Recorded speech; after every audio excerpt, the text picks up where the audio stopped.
Hello everyone, welcome to Study and Win.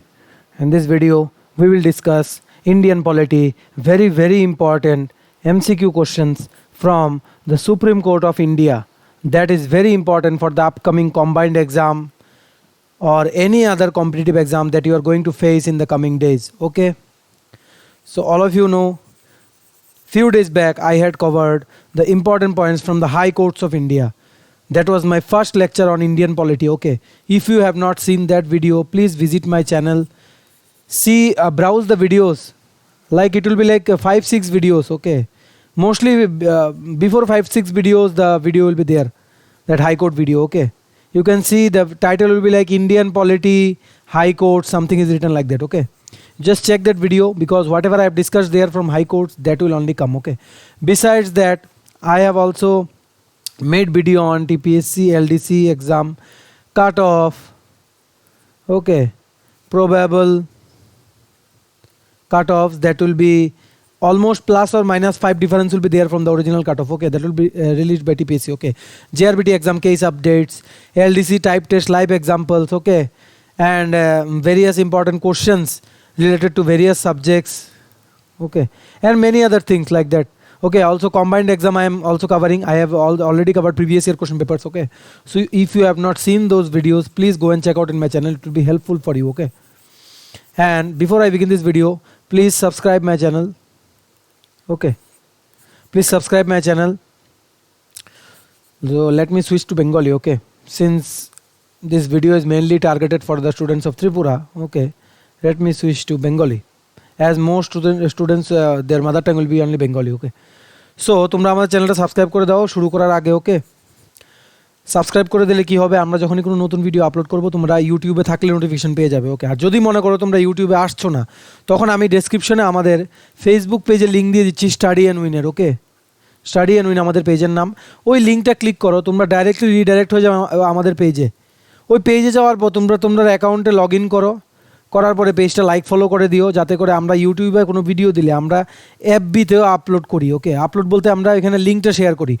তো তোমরা যদি এফবিতে থাকো, তো আমরা আপলোড করলে নোটিফিকেশন পেয়ে যাবে যে study and win has uploaded a new video, please check. Okay, তো তোমরা দুইটা করে দিও আর বন্ধুদের সাথে শেয়ার করো, তাহলে ভিউ পেলে আমরা অনেক উৎসাহিত হই। যে অ্যাকচুয়ালি দেখো, অনলাইন এডুকেশন তো ফ্রি। ওকে, অ্যাটলিস্ট তোমরা তো এই সাবস্ক্রাইবটা করতে পারো না। সাবস্ক্রাইব অনেকে বলছিল সাবস্ক্রাইব করতে পারে না, তো তোমরা যারা পারো না সাবস্ক্রাইব, দেখো নিচে একটা লাল কালারের বটন আছে। ওকে, সাবস্ক্রাইব লেখা লালে, ওইটা ক্লিক করো, তোমরা সাবস্ক্রাইব হয়ে যাবে আমার চ্যানেলে। তো সাবস্ক্রাইব হয়ে গেলে কী হবে, আমি যখনই কোনো নতুন ভিডিও আপলোড করবো তোমরা নোটিফিকেশন পেয়ে যাবে। ওকে, সো চলো, without wasting further more time, let us quickly start the video. So এখানে যে কোশ্চেনগুলো ডিসকাস আছে, এগুলি repeated questions. Okay, repeated questions in your exam, so one or two questions may come from this. Okay, so let us start. Quickly শেষ করবো, বেশি লম্বা করবো না ভিডিওটা। ওকে, তোমরা লম্বা করলে বলো যে বেশি লম্বা হয়ে যায় ভিডিওটা। ওকে, যাই হোক, ফার্স্ট কোশ্চেন তোমরা দেখো পারো কিনা।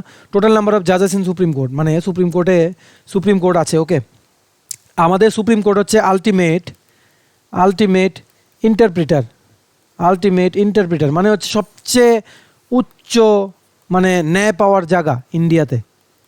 কোনো তোমার ডিস্ট্রিক্ট কোর্ট, হাইকোর্ট, কোনোখানে যখন আমরা ন্যায় পাই না, আমরা যদি মনে করি যে না ওদের রায় আমরা খুশি না, we can appeal in supreme court for the final remedy. Okay, supreme court যা জাজমেন্ট দেবে তাই ফাইনাল, এর উপরে কেউ নেই ইন্ডিয়াতে। Okay, so it is the কি apex body, it is an apex body of judicial system of India. মনে থাকবে কি বলেছি, আলটিমেট ইন্টারপ্রিটার আর অ্যাপেক্স অফ, বা তোমরা বলতে পারো apex body of judicial system of India. Okay, so এই টার্মগুলো দিয়ে অনেক সময় পরীক্ষাতে কোশ্চেন জিজ্ঞেস করে। ওকে, কি জিজ্ঞেস করবে, which one among the following is the ultimate interpreter, বা বলবে which one among the following is the apex of judicial system of India, তখন আনসার তোমাদের কী হবে, সুপ্রিম কোর্ট।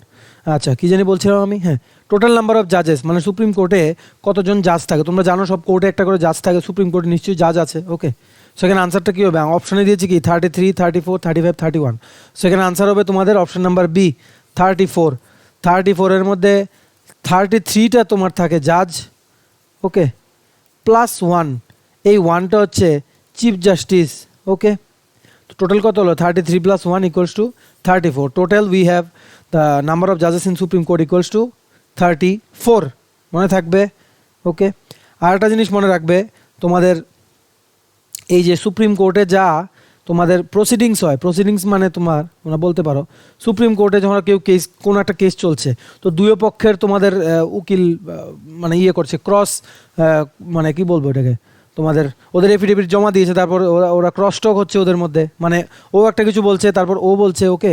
এই যে প্রসিডিংগুলো হয় এগুলি ইংলিশে হয়, মনে রাখবে। The proceedings of Supreme Court will always be in which what language? English. Okay. যাই হোক, next. The Chief Justice of Supreme Court submits his resignation to whom?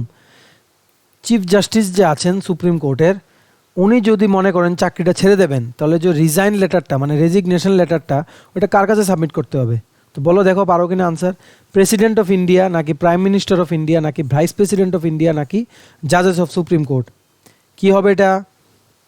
এটার আনসারটা হবে তোমাদের প্রেসিডেন্ট অফ ইন্ডিয়া। এটা মনে রাখবে, ভেরি ভেরি রিপিটেড কোশ্চেন। ওকে, কি বলেছি? Very very repeated question.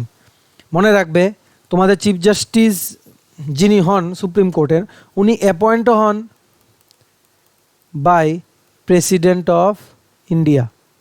By hmm? President of India. Okay, আর তোমাদের বলেছিলাম 34-এর মধ্যে 1 হয়ে গেল অ্যাপয়েন্টেড বাই প্রেসিডেন্ট, আর 33 যারা তোমাদের জাজ আছে, এই জাজগুলো অ্যাপয়েন্ট হয় কার দ্বারা? প্রেসিডেন্টের দ্বারা। কিন্তু এখানে একটা কিন্তু আছে, প্রেসিডেন্ট কিন্তু অ্যাপয়েন্ট করার আগে প্রেসিডেন্টের চিফ জাস্টিসের সাথে কনসালটেশন করে তারপর অ্যাপয়েন্টমেন্ট করতে হবে ওই 33 জন জাজকে। মনে থাকবে, chief justice of supreme court appointed by hmm? President. আবার আদার জাজেস যারা আছে সুপ্রিম কোর্টে, ওদেরকে অ্যাপয়েন্ট করবে তোমাদের প্রেসিডেন্টই করবে, কিন্তু অ্যাপয়েন্ট করার আগে চিফ জাস্টিস থেকে ওদের কনসালটেশন নিতে হবে, বা ওনার থেকে ডাইরেকশন নিতে হবে, যে ওনার জিজ্ঞেস করতে হবে যে আপনি কাকে মনে করেন যে কাকে অ্যাপয়েন্ট করলে ভালো হবে, ওদেরকেই ওরা জাজ অ্যাপয়েন্ট করবে। ওকে, আচ্ছা যাই হোক, চিফ জাস্টিস যিনি আছেন, আর একটা জিনিস বলে দিই, চিফ জাস্টিস যিনি আছেন, ওকে, এই যে চিফ জাস্টিসের পোস্টটা তোমাদের কনস্টিটিউশনের আর্টিকেল 126-এ আসে। কত? Article 126। Next, the chief justice of supreme court is appointed by hmm? এখন বলেছি আমি তোমাদের কোশ্চেনটা, chief justice of supreme court is appointed by hmm, এটা আনসার তোমরা বলতে হবে তোমাদের। ওকে, প্রথমটা কি? Prime minister of India in consultation with vice president, এটা কোনো মতেই হবে না। ওকে, মনে রাখবে চিফ জাস্টিস, তারপর ডিফেন্স।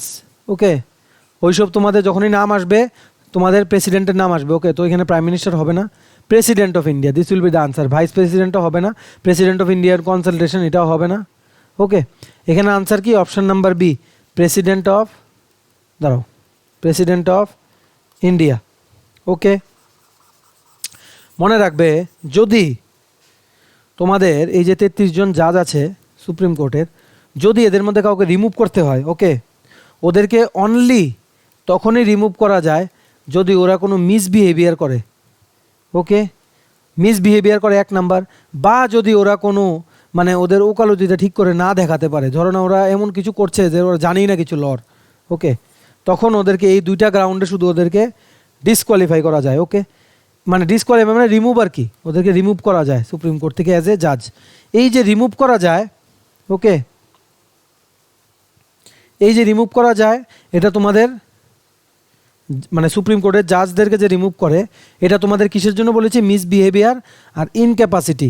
আর মনে রাখবে, এই যে তোমাদের জাজকে যে রিমুভ করা, ওকে, এটা একমাত্র প্রেসিডেন্টের অর্ডারে হয়, প্রেসিডেন্টের অর্ডারে হয়।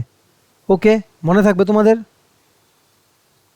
এইবার দেখো, তোমাদের এই যে, দাঁড়াও আমি বলছি, মুছে নেই, এই যে তোমাদের রিমুভ করবে, এটা একটা আর্টিকেল আছে 124(5), 124(5), ঠিক আছে? এই আর্টিকেলটা ইন্ডিয়ান কনস্টিটিউশন আমাদেরকে কি বলে? পার্লামেন্ট, আমি লিখি সুন্দর করে, তারপর তোমাদেরকে বুঝিয়ে দিচ্ছি। Parliament provides procedure for removal of SC জাজ। ওকে, এসসি জাজ মানে এই অ্যাকর্ডিং টু আর্টিকেল 124(5) পার্লামেন্ট মানে যেই প্রসিজারটা দিয়ে জাজগুলো রিমুভাল হওয়ার কথা, ওকে, কেন রিমুভাল হয়? মিসবিহেভিয়ার, বা ওরা যদি কিছু কাজ টাজ ঠিক মতো না করতে পারে, কি বলেছি? ইনক্যাপাসিটি। ওই যে প্রসিজারটা কী করে রিমুভ করতে হবে, ওইটা কোথায় লেখা আছে? কোন আর্টিকেলে? 124(5). ওকে, মনে রাখবে, একটা অ্যাক্ট ছিল তোমাদের, জাজেস এনকোয়ারি অ্যাক্ট, যেটা নাকি তোমাদের 1968 এসেছিল। এটা এই যে এনকোয়ারি মানে জাজরা ঠিক করে কাজ করছে কিনা, ওকে। এই যে ওদের রিমুভালের সময় এই একটার খুব কাজ আসে, তোমাদেরকে বলতে পারে এই একটা কোন সময়, এটা কোন সময় 1968। চলো নেক্সট চলে যাই। What is the salary of chief justice of supreme court of India? Chief justice যিনি আছেন সুপ্রিম কোর্টের, ওনার স্যালারি কত? ফার্স্ট হচ্ছে তোমার 2.5 লাখ, নেক্সট 2.8, 3.2, 3.5। এখানে আনসার কি? এখানে আনসার হচ্ছে 2.8 লাখ। এটা মনে রাখবে, very very important question, okay, very very important question. This question is repeat হয় এক্সামে, ওকে। কত? 2 লাখ তোমার 80,000 টাকা। এবার তোমরা বলতে পারো একজনের তো স্যালারি হয়ে গেল, এবার যারা 33 জন আছে জাজ সুপ্রিম কোর্টের, ওদের স্যালারি কত? 2,50,000 টাকা, মানে 2.5 লাখ, 2.5 লাখ, ওকে।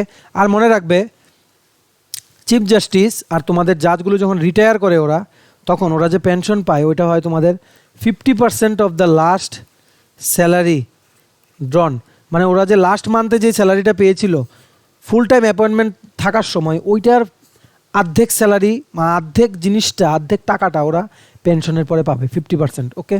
চলো next. The supreme court of India was inaugurated on, মানে সুপ্রিম কোর্ট অফ ইন্ডিয়া যে ওইটা, যেটা নাকি আমাদের apex body of judicial system in India. আর একটা কি বলেছিলাম ফার্স্টে? Ultimate interpreter, okay. যেটার মধ্যে নাকি কজন জাজ থাকে? 33 জন জাজ আর একজন চিফ জাস্টিস, ওকে। হ্যাঁ, তো কোশ্চেনটা কি? Supreme court of India was inaugurated on, ইনোগ্রেটেড কবে হয়েছিল তোমাদের? 28 জানুয়ারি 1950, 28 জানুয়ারি 1950। ভেরি ভেরি ইম্পর্টেন্ট কোশ্চেন, মনে রাখবে যতগুলো বলছি সবগুলো ইম্পর্টেন্ট। এগুলো ছাড়া এক্সট্রাগুলো যে বলছি এগুলো তোমাদের পরীক্ষাতে মাল্টিপল টাইমস রিপিট হয়েছে, ওকে।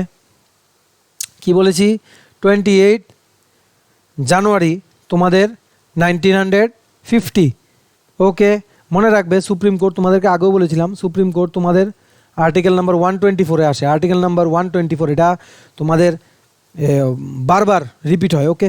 আর একটা জিনিস মনে রাখবে, chief justice of supreme court যিনি আছেন, ওকে, ওনার অ্যাপয়েন্ট হওয়ার জন্য কোনো মিনিমাম এজ নেই, নো মিনিমাম এজ। এটা হচ্ছে তোমার 1 নাম্বার। আরেকটা হচ্ছে রিটায়ারমেন্টের এজ কত? 65 বছর, 65 ইয়ার্স। কি বলেছি? কোনো মানে তোমার মানে কি বলবো এটাকে, মানে লোয়ার লিমিট নেই কোনো, ওকে। ওর এজের কোনো লোয়ার লিমিট নেই, আপার লিমিট আছে। ওটা কত? 65 বছর, মানে 65 বছর হয়ে গেলে ওনার রিটায়ারমেন্ট, ওকে। আচ্ছা চলো next. The oath of chief justice is administered by hmm, মানে চিফ জাস্টিস কেউ যখন সিলেক্ট হলো বাই রিকমেন্ডেশন ফ্রম হুম, একটু আগে বলেছি প্রেসিডেন্ট, ওকে। উনি যে ডিউটিতে জয়েন করার আগে ওনার যে ওথ নিতে হবে, ওই ওথটা ওনাকে নেওয়াবে কে? দেখো না আমাদের সিএম কিছুদিন আগে দেখো ত্রিপুরা তোমাদের মানে ডক্টর মানিক শাহ যিনি আমাদের সিএম হয়েছেন নতুন চিফ মিনিস্টার, উনি ওথ নিয়েছেন, ওকে। ওনার ওথটা কে অ্যাডমিনিস্টার করেছিলেন? গভর্নর। স্টেটের মধ্যে কে করে? গভর্নর। মনে রাখবে ইন্ডিয়াতে যেমন প্রেসিডেন্টের কাজ, ওকে, স্টেটের যে গভর্নর আছে সেম প্রেসিডেন্টের কাজ, ওকে। স্টেটের গভর্নর মনে রাখবে, স্টেটের প্রেসিডেন্ট, এমন করে মনে রাখবে, ওকে। প্রেসিডেন্টের যেই কাজগুলো ওরা ইন্ডিয়ার জন্য করে, এগুলো গভর্নর সেম স্টেটের জন্য করে। আচ্ছা যাই হোক, next. The oath of chief justice is administered by hmm, ওটা কার দ্বারা অ্যাডমিনিস্টার হয়? মনে রাখবে এখানে সবসময় president of India, chief justice মানেই প্রেসিডেন্ট অফ ইন্ডিয়া, ওকে। চলো next. Article 144, article 144 and 141 of the constitution is related to hmm, মানে এগুলি বলেছে আর্টিকেল 144, 144 আর 141 যে আর্টিকেলগুলো আছে তোমাদের কনস্টিটিউশন অফ ইন্ডিয়াতে, ওইগুলো related to hmm, related to কি জানো? এটা তো সোজা, তোমরা বলবে সবাই সুপ্রিম কোর্ট পড়ছি, আনসার এটাই হবে, অবভিয়াসলি আনসার এটা, কিন্তু তোমাদের এটা মনে রাখতে হবে, ওকে। 144 আর যে আর্টিকেলটা, এটা আমাদের কি বলছে? যে ইন্ডিয়ার যে সিটিজেন আছে প্লাস সবাই, all should follow supreme court, মানে সবাই সুপ্রিম কোর্ট ফলো করতে হবে, ওকে। আরেকটা তোমার যেটা বলেছে কোশ্চেনে 141, ওকে। 141-এ বলছে যতগুলো কোর্ট আছে, যেমন হাই কোর্ট, ডিস্ট্রিক্ট কোর্ট, ওকে, যেমন তোমাদের আরও আছে একটা ফ্যামিলি কোর্ট, যাই হোক, এই যে সবগুলো কোর্ট, এগুলোর এই যে কোর্টগুলো, এগুলো সবগুলোর সুপ্রিম কোর্টের অর্ডার ফলো করতে হবে, এটা বলছে কে? 141। আর সিটিজেন প্লাস সবাই ইন্ডিয়ার ফলো করতে হবে সুপ্রিম কোর্টের অর্ডার, এটা বলছে কে? আর্টিকেল 144, 141। ভেরি ভেরি ইম্পর্টেন্ট, মনে রাখবে from a exam point of view, okay. যাই হোক, next 8, there should be a Supreme Court of India consisting of a Chief Justice and other judges. This is related to which article of Indian Constitution? মানে বলেছে এমন কোন article যেটার মধ্যে mention আছে যে একটা সুপ্রিম কোর্ট একটা ইন্ডিয়াতে থাকতে হবে, প্লাস এই সুপ্রিম কোর্টে যে থাকবে এটার মধ্যে একটা চিফ জাস্টিস থাকবে যিনি হচ্ছেন হেড, প্লাস আদার জাজ থাকবে। ওকে, এই যে কথাটা যে এটা থাকতে হবে সুপ্রিম কোর্ট, জাজ, চিফ জাস্টিস, এটা কোন আর্টিকেল বলছে ইন্ডিয়ান কনস্টিটিউশনে? তোমাদের মনে রাখবে আমি একটু আগে বলেছি, জাস্ট এই একটা কোশ্চেন আগে বলেছি, আর্টিকেল নাম্বার 124। এই কোশ্চেনটা কম্পিটিটিভ এক্সামে তোমরা যে কোনো এক্সামের খুলে দেখো, টিপিএসসি বা অন্য কোনো এক্সামের মাল্টিপল টাইমস, অ্যাটলিস্ট তোমরা যদি 10 বছরের কোশ্চেন খুলে দেখো 5-6 টাইমস এই কোশ্চেনটা রিপিট হয়েছে। 124। ওকে, 124 কি বলেছি? সুপ্রিম কোর্ট যে থাকবে, এস্টাবলিশ হবে, এটার মধ্যে চিফ জাস্টিস হেড হবে, আদার জাজ থাকবে, ওইটাকে কোন আর্টিকেল আমাদের বলে? Article number 124 of Indian constitution. চলো next, the apex of judicial system of India is, এক্ষুনি বলেছি আমি একদম ফার্স্ট কোশ্চেনে, the apex of judicial system কি? অফ ইন্ডিয়া বলেছে। ওকে, আর হাইকোর্ট হচ্ছে স্টেটের অ্যাপেক্স, মনে রাখবে, হাইকোর্ট হচ্ছে স্টেটের অ্যাপেক্স। ওকে, আর ইউনিয়ন অফ ইন্ডিয়া যেটা, এটার তোমাদের অ্যাপেক্সকে সুপ্রিম কোর্ট। ওকে, মনে রাখবে জুডিশিয়ারি সিস্টেম যেটা ইন্ডিয়ার আছে, জুডিশিয়ারি সিস্টেম অফ ইন্ডিয়া, ধরো আমি একটু ক্লিয়ার করে লিখি তাহলে তোমরা বুঝতে পারবে। Judicial of system of India is hierarchical. Hierarchy বুঝো তো, ধাপে ধাপে। তোমাদের কোশ্চেন আছে direct, fill in the blank. Judiciary system of India is, অনেকগুলো দিয়ে দেবে, হায়ারার্কিয়াল, এক্সিকিউটিভ, লেজিসলেটিভ, এমন করে দিয়ে দেবে। ওকে, তোমাদের আনসার কি হবে? হায়ারার্কিয়াল। আচ্ছা, তো এখানে আনসার কি? Apex of judiciary system of India কি? Supreme court. যদি বলতো স্টেট তাহলে কি হলো? হাইকোর্ট। আচ্ছা নেক্সট, ক্যান এ রিটায়ার্ড জাজ act as the chief justice of the supreme court of India? বলেছে ধরো কোনো জাজ রিটায়ার হয়ে গেছেন, উনি কি রিটায়ারমেন্টের পরে সুপ্রিম কোর্টের চিফ জাস্টিস হিসাবে কাজ করতে পারবেন? প্রথমটা কি বলেছে? Yes, but on the recommendation of chief justice of India. Yes, হতেই পারে এটা আনসার।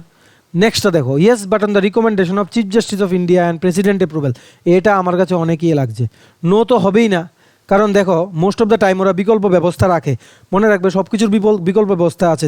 যেমন ধরো তোমাদের গভর্নর কোনো স্টেটে, এই গভর্নর মোর দেন ওয়ান স্টেটে অ্যাট এ টাইম গভর্নর হিসেবে অ্যাক্ট করতে পারে। ইনফ্যাক্ট এই কোশ্চেনটা তোমাদের টিপিএসসিতে এসেছিলো এলডিসিডি এক্সামে 2019-এ। ওকে, আমি বারবার বলেছি আমার ভিডিওতে, আগের ভিডিওগুলোতে বলেছি, তোমরা দেখতে চাইলে দেখে নিও গিয়ে। আচ্ছা, তো এখানে আনসারটা কী হবে? Yes but on the recommendation of chief justice of India and president approval. বুঝতে পেরেছ? এইবার তোমাদের যে এই যে রিটায়ার যার যে অ্যাক্ট করবে, ওকে, এইটার আর্টিকেলটা কত? 128। আর্টিকেলটা কত? 128। যদি কোনো অ্যাডহক জাজ অ্যাপয়েন্ট হয়, অ্যাডহক মানে টেম্পোরারি পিরিয়ডের জন্য, নট পার্মানেন্ট, অ্যাডহক জাজ যদি কোনো অ্যাপয়েন্ট হয় সুপ্রিম কোর্টে, ওইটার আর্টিকেল হচ্ছে আর্টিকেল নাম্বার 127।